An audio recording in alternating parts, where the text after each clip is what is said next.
Okey, selamat petang teman-teman. Hari ini kita makan nasi goreng. Nasi goreng Okey, nasi goreng. Kita ada isi ayam, rendang sardin. Lepas tu kita ada rendang ayam. Kita beli ke kedai. Rendang ayam. Okey, teman-teman. Kan kita makan petang ni, bukan makan tengah hari, makan petang. Mana kita lambat bangun tidur, kita tertidur. Hari ni kita makan petang nasi goreng. Lauk dia ayam rendang. Okey, teman, kita makan. Bismillah.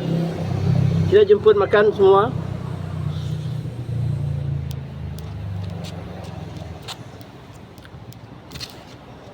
Hari ni tak hujan. Cerah hari ni. Kita makan rendang sardin. Adakah anda pernah makan rendang sardin?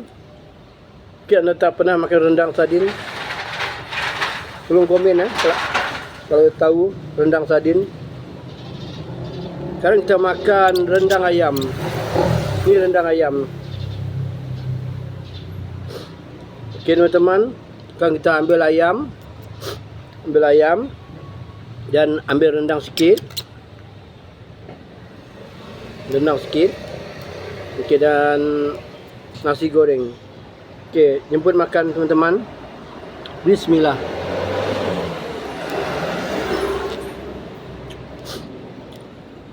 Hari ni tak hujan teman-teman. Alhamdulillah.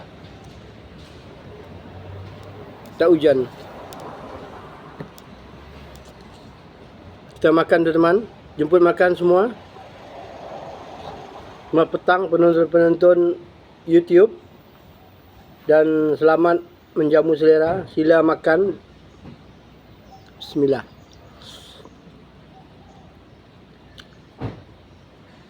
Rendang ayam ni sedap teman-teman. Sedap rendang ayam. Kena lagi dengan rendang sardin. Rendang sardin. Nasi. Bismillah.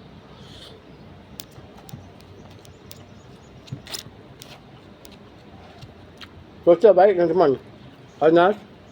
Dan juga mendung. Lupa, kita ada air putih.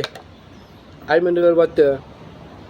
Pada penonton, terima kasih. Penonton di Malaysia, penonton di Indonesia. Dan semua penonton